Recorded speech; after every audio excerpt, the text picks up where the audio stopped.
안녕하세요. ATL 코리안 김진입니다. 반갑습니다. 아틀란타에 이주를 고민하시는 분들, 아틀란타에서 사업을 시작하시려는 분들께 짧게 하고 싶은 말이 있어서 영상을 준비했습니다.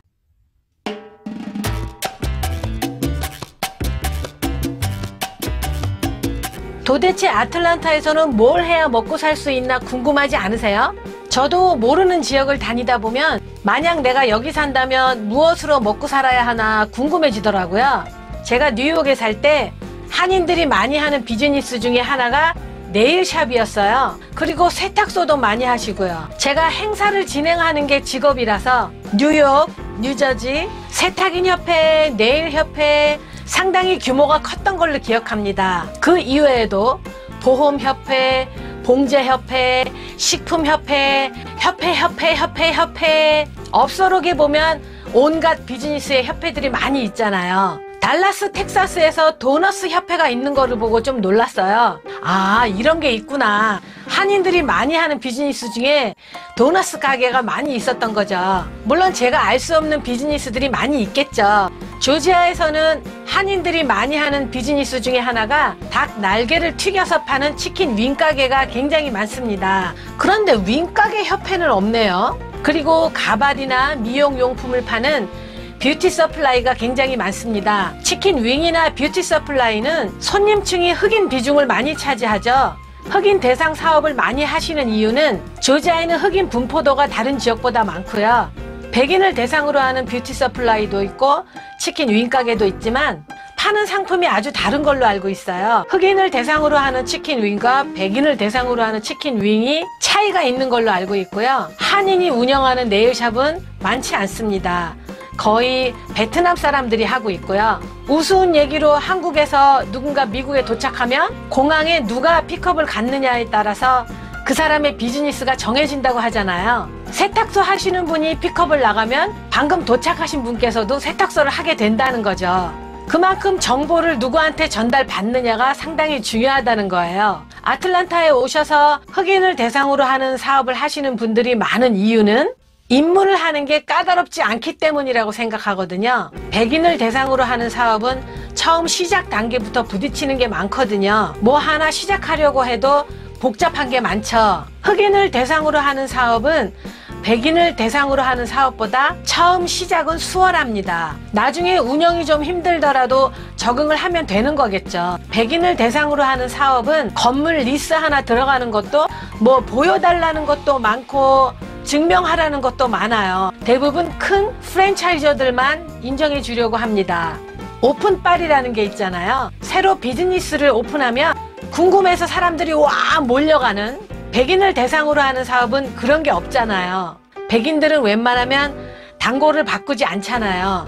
옆에 더 좋은 가게가 생겨도 가던 곳만 늘 가는 거죠. 그래서 백인 비즈니스는 장기적인 목표로 가야 합니다. 손익분기점도 멀리 잡아야 하고요. 백인 지역에서 사업이 안정된다면 그것처럼 좋은 건 없는 거죠. 반면에 흑인을 대상으로 하는 사업은 건물 리스도 백인 지역보다 수월합니다. 새로 오픈하면 오픈빨이 있어서 건너편에 같은 업종의 가게는 바로 피해를 입는 걸로 알고 있습니다. 대부분의 백인들은 본인 생활 규모에 맞춰서 계획성 있게 지출을 하는 경향이 있고요. 대부분의 흑인들은 돈이 생기면 바로 써버리고 일단 맛있는 건 사 먹어야 하고 돈이 없어도 머리 스타일이나 손톱은 꼭 치장을 해야 하더라고요. 그래서 흑인을 대상으로 하는 비즈니스가 훨씬 수월하다고 들었습니다. 그래서 아마도 많은 한인들이 흑인을 대상으로 하는 비즈니스를 하는 것 같아요. 그렇지만 거기에도 험난한 일이 많다는 거 다들 잘 아실 거예요. 한인타운의 빌딩 오너는 한인들이 많습니다. 백인 마을의 리스보다 훨씬 수월하죠. 한인끼리는 좀 통하는 게 있잖아요. 그래서 아틀란타에 오시면 일단 한인타운에서 한인 비즈니스를 시작하시는 것 같아요. 그렇다고 한인타운의 상가 리스 비용이 절대 싸지 않습니다. 식당이나 주점을 운영하실 때 술을 팔 수 있는 리커 라이센스는 뉴욕이나 뉴저지처럼 그렇게 비싸지 않습니다. 그래서 여기저기서 다 리커 라이센스를 가지고 있어서 많은 곳에서 술을 팔고 있기 때문에 독점권이 없어서 그런지 술을 파는 주점들이 크게 대박나는 집들이 없어요. 미국이든 한국이든 어디를 가나 교회는 참 많잖아요. 아틀란타에도 교회가 참 많습니다. 특히 한인교회 아주 많습니다. 타 지역보다 더 많은 것 같아요. 제 눈에는 많은 사람들이 일터와 집, 그리고 나머지 취미활동, 교우 관계를 다 교회에서 하는 것 같아요. 아이들 한글 교육도 교회에서 하고, 음악 활동도 교회에서 하고, 주말에도 주중에도 교회에서 시간을 보내는 사람들이 아주 많아요. 그래서 한인을 대상으로 하는 주류 판매업들이 다른 지역에 비해서 그다지 장사가 잘 되지 않는 것 같아요. 맥주를 파는 호프집, 제가 좋아하는 치맥, 카페 거의 다 사라지고 몇 개 안 남았습니다. 술을 마시는 걸 남들이 볼까봐 상당히 신경 쓰는 것 같아요. 집사님, 어제 한 잔 꺾으시대예. 그래서 노래방처럼 잘 보이지 않는 곳에서 술을 드시는가 봐요. 아틀란타로 처음 이사를 오시면 집이나 사업체를 매입하시기 전에 꼭 1년 정도 살아보시라고 말씀을 드리고 싶습니다. 안 되면 6개월이라도 살아보시길 바래요. 집은 잠시 렌트를 하시고 수입은 일단 직장을 잡아보시는 것도 좋은 방법이라고 생각하고요. 돈 잃고 속 좋은 사람 아무도 없겠죠. 먼저 1년 정도 지역을 알아보시고 몸소 경험도 해보시고 그때 투자를 하시는 게 맞다고 봅니다. 집을 사신다면 수수료가 좋으니까 많은 부동산 에이전트들이 서로 나서겠지만 렌트하우스를 구해주는 건 수수료가 많지 않습니다. 뉴욕 쪽은 한 달 렌트비가 부동산 에이전트 수수료하고 같았거든요. 월 렌트비가 2,000불이면 부동산 에이전트에게도 2,000불을 줘야 하는 거죠. 그리고 집을 구하는 세입자가 주는 걸로 기억하거든요. 저도 처음 미국에 와서 뉴욕에서 렌트하우스를 구할 때 수수료를 제가 줬던 걸로 기억해요. 아틀란타는 수수료가 많아봐야 200~300불이기 때문에 거기에 수수료는 집 주인이 주는 거고 렌트하우스에 집 오너 에이전트가 있고 세입자의 에이전트가 있고 그런 경우 200~300불이나마 나눠야 하기 때문에 아틀란타 오셔서 렌트를 구한다면 부동산 에이전트들이 시큰둥할 거예요. 그런 경우 온라인을 알아보시거나 한인 웹사이트에 한인들이 내놓은 렌트하우스가 아주 많이 있어요. 그런 걸 알아보는 것도 좋은 방법이고요. 잘 아시는 에이전트에게 가스값 정도로 몇백 불 정도 선 지급하는 것도 좋은 방법이라고 보거든요. 정식 수수료 말고 나의 렌트하우스를 구해주는 수고비로요. 선 지급해 보시면 얘기는 좀 달라지겠죠.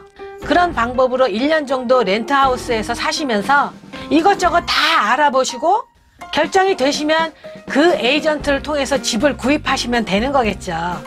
제가 왜 자꾸 투자를 하시기 전에 1년 정도 살아보시라고 말씀을 드리냐면요. 아틀란타의 특성 중에 뭐라고 말로 설명할 수 없는 아주 특이한 점이 있거든요.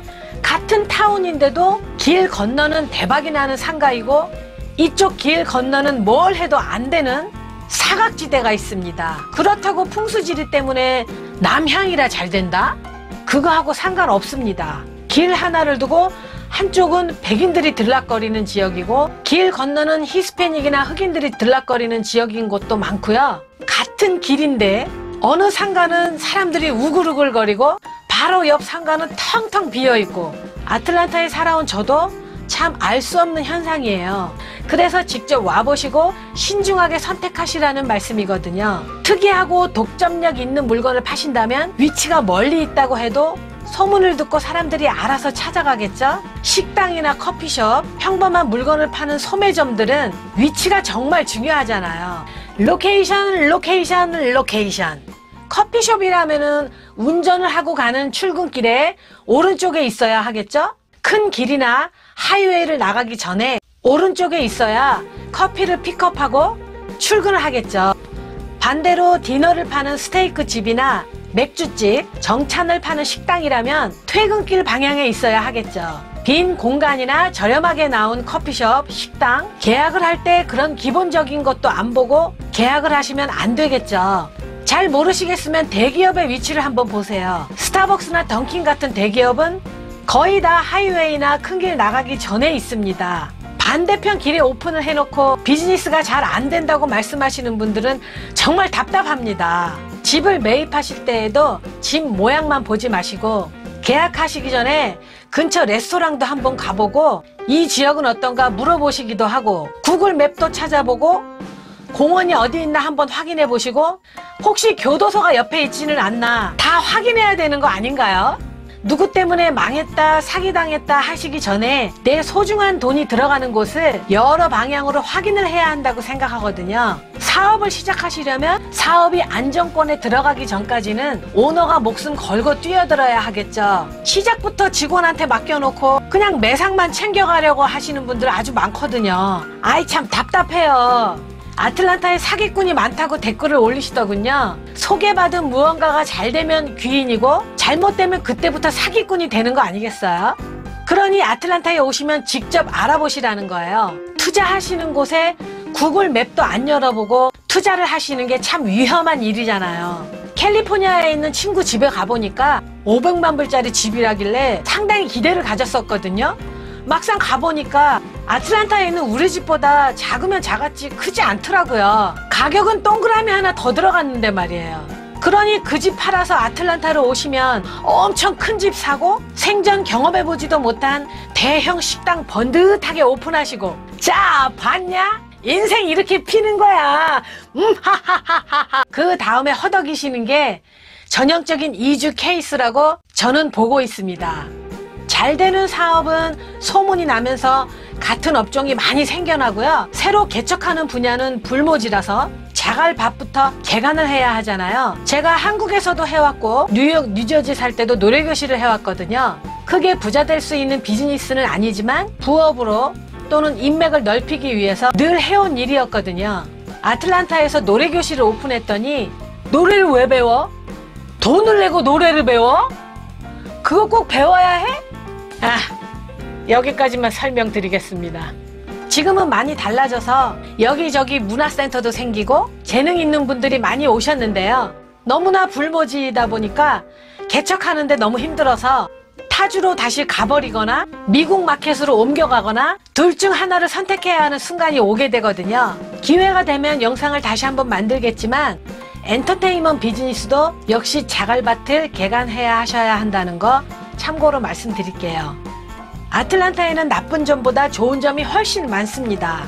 아틀란타로 이주해 오셔서 나쁜 기억을 만드시기 전에 제발 좀 미리 많은 정보를 받아보시고 알아보시고 어느 정도 살아보시고 결정을 하시기를 부탁드려요. 그렇다면 절대 후회하지 않는 아틀란타 이주 생활이 될 것입니다. 저는 아틀란타 홍보대사도 아니고 아틀란타를 설명하는 전문가도 아니고요. 부동산하고도 역시 관계없어요. 아틀란타에 대한 설명을 이번 영상에도 올린 이유는 그저 구독자 올리는 욕심 때문에. 아틀란타에 관한 정보는 슬슬 레파토리가 바닥이 나고 있어요. 너무 기대 갖지는 마시길 바랍니다. 부족한 영상 봐주셔서 대단히 감사드립니다. 항상 건강한 하루하루 되시길 바랍니다. 감사합니다. 항상 감사드립니다. 구독과 좋아요 부탁드려요. 구독과 좋아요는 공짜예요.